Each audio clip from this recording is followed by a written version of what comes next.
الرحيم. الحمد لله رب العالمين، والصلاة والسلام على رسوله الكريم وعلى آله وأصحابه أجمعين ومن تبعهم بإحسان إلى يوم الدين.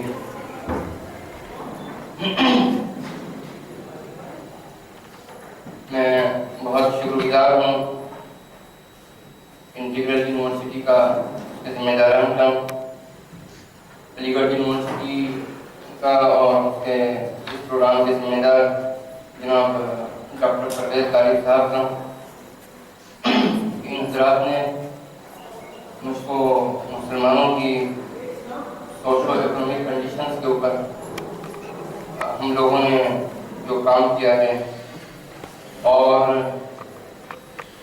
اس ایکسپیرینس سے جو ہمارے سامنے جو صورتحال نکل کر آئی ہے مسلمانوں کی، مائنورٹیز کی، خاص طور پر مسلمانوں کی، وہ آپ کے ساتھ ان کو آپ کے ساتھ شیئر کیا جائے اور اس میں آپ کے ساتھ مذاکرے میں شامل ہوا جائے. ڈاکٹر پرویز قاری صاحب نے مجھے جو موضوع دیا ہے وہ assessing governmental scheme for minorities, کہ میں اسسمنٹ کروں گورنمنٹ کی فلاحی اسکیموں کا، گورنمنٹ کی ویلفیئر اسکیموں کا جو کہ مائنورٹیز کے لیے ہیں. تو اسکیمیں اچھی ہیں یا اچھی نہیں ہیں، یوزفل ہیں یا یوزفل نہیں ہیں، یا جس مقصد سے یہ اسکیمیں لائی گئی ہیں، اناؤنس کی گئی ہیں اور گورنمنٹ کی طرف سے ڈکلیئر کی گئی، تو اس کے پیچھے جو ایک مقصد تھا مائنورٹی کا اپلفٹمنٹ کا اور ان کی ترقی کا، آیا وہ مقصد حاصل ہوا یا نہیں ہوا، اسی کا جائزہ ہم آپ حضرات کے سامنے لینے کی کوشش کریں گے. ایک بات تو میں یہ بتاتا چلوں آپ حضرات کو کہ اچھی قوموں کی، اچھی حکومتوں کی علامت یہ ہے کہ اس ملک میں یا اس کنٹری میں جو طبقہ پچھڑ جائے ایک عام ریس سے، جس میں کہ تمام ملک کے تمام لوگ ترقی کی دوڑ میں شامل ہیں، اگر کوئی طبقہ پچھڑ جائے اور کوئی گروپ پچھڑ جائے، اس کے لیے اسپیشل ڈرائیو چلائی جاتی ہے تاکہ اس ڈرائیو کے ذریعے اس کو اپنی مدد ملے اور وہ عام لوگوں کے برابر اعتبار آ جائے اور اس کی سوشو اکنامک کنڈیشنز اور اسی کے اعتبار سے ملک کے ریسورسز سے اس کا فائدہ اٹھانا اور اسی کے ساتھ ساتھ تعلیم اور ترقی کے میدان میں اس کو بھی برابر آنے کے مواقع ملیں.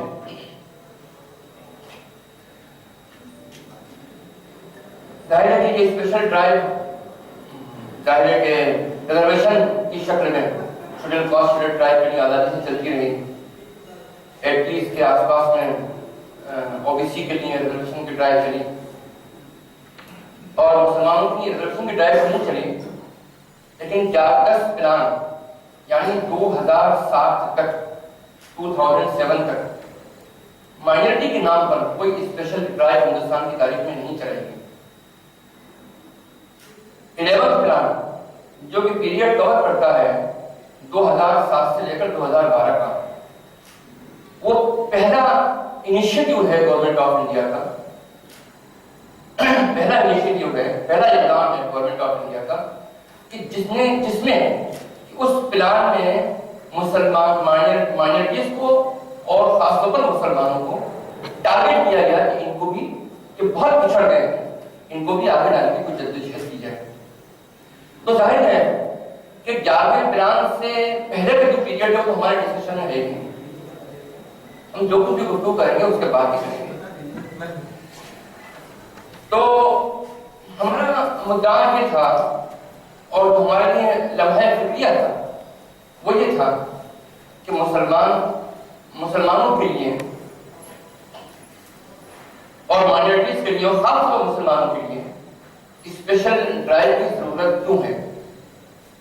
ظاہر ہے کہ اس سلائیڈ کو اگر آپ دیکھیں تو ایجوکیشن جو ہے وہ اوور آل ڈیولپمنٹ کا ایک انڈیکیٹر ہوا کرتا ہے. اگر کوئی بھی قوم اور کوئی بھی طبقہ کے میدان میں اگر ترقی کر رہا ہے اس کا مطلب یہ ہے کہ اوور آل ڈیولپمنٹ اس کا صحیح ہو رہا ہے۔ اگر وہ تعلیم کے میدان میں پچھڑ گیا تو اس کا مطلب یہ ہوتا ہے کہ وہ صرف تعلیم کے میدان میں ہی نہیں پچھڑا بلکہ زندگی کی توڑ و دوڑ میں جتنے بھی میدان ہو سکتے ہیں ان تمام میدان میں پچھڑتا چلا گیا۔ اس لیے ہم نے تعلیم کو سب سے زیادہ فوکس دیا اپنی ان تمام کوششوں میں اور جاننے کی کوشش کی کہ کون سے کروشل ایریاز اور کون سے گرے ایریاز ہیں جن کے اوپر فوکس کرنے کی ہم کو ضرورت ہے۔ مسلمانوں کے بارے میں عام طور پر یہ بات کبھی کبھی ہم سنتے تھے اور سنائی دیتی تھی سیمیناروں میں، مجلسوں میں، کہ مسلمان جو ہے تعلیم کے میدان میں پچھڑ گیا ہے۔ کتنا پچھڑا ہے، کس حد تک پچھڑا ہے، یہ باتیں 2007 میں جو ایشو لیا گیا اس کی جو بنیاد تھی وہ سچر کمیٹی کی رپورٹ تھی، اور سچر کمیٹی نے اس چیز کو باقاعدہ سوشل اور سائنٹیفک ڈیٹا کی شکل میں اس بات کو پروو کیا کہ نہیں مسلمان جو ہے وہ بہت پچھڑ چکا ہے۔ لیکن اس کا مطلب یہ نہیں کہ مسلمان کے مقدر میں پچھڑ جاتا ہے۔ مسلمان اپنے پچھڑوں کو دور نہیں کرنا چاہتا یا مسلمان ترقی نہیں کرنا چاہتا، ایسی بات نہیں ہے۔ اس لیے ایسی بات نہیں ہے کہ جب تعلیم کے میدان میں قدم رکھتے ہیں تمام کمیونٹیز کے بچے، تو تمام کمیونٹیز میں ان تمام کمیونٹیز جو کہ آج کی تاریخ میں بہت آگے بڑھ چکی ہیں ان سے بھی زیادہ اونچا گراف نظر آتا ہے اس کا، یعنی تقریباً 63.5% ہماری پریزنس ہوتی ہے پرائمری ایجوکیشن کے اندر۔ اور پرائمری ایجوکیشن کے اندر قدم رکھنے کے بعد بڑی چاہت سے، بڑے حوصلوں سے قدم رکھتا ہے بچہ اور اس کے گارڈین اپنے بچوں کو داخل کراتے ہیں۔ لیکن جیسے جیسے وقت گزرتا ہے، سیکنڈری تک پہنچتا ہے، 10 سال گزرتے ہیں، اس کا گراف تقریباً 10% تک ہے، یعنی 54% جو ہے اس کا گراف تعلیم کے میدان میں اس کا ڈراپ آؤٹ ہو جاتا ہے، وہ گر جاتا ہے۔ اور آپ کو یہ بات جان کے حیرت ہوگی کہ ہمارا جو گریجویشن کا جو ریشو ہے وہ 3.6 ہے، یعنی تقریباً تمام کمیونٹیز سے کم ہے۔ پھر ہم نے جب یہ دیکھا تو ہم نے یہ دیکھا کہ بھائی ایسا تو نہیں ہے کہ دوسروں میں تو چاہت ہے، ہمارے اندر چاہت نہیں تعلیم حاصل کرنے کی، تو ہم نے اور ریلیجن کو کمپیئر کیا مسلم کمیونٹی سے۔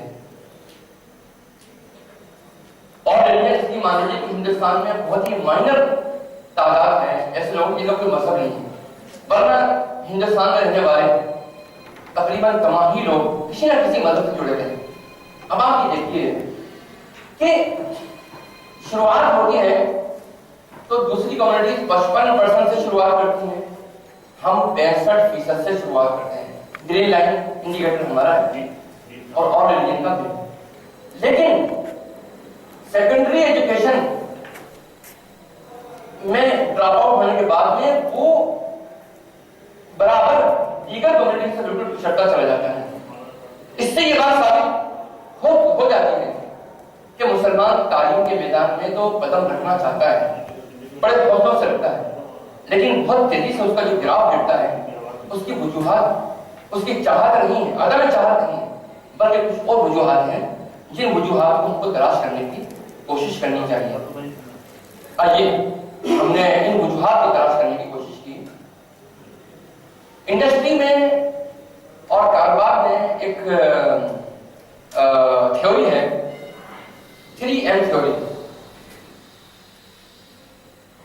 میٹیریل، مین پاور اور مشینری۔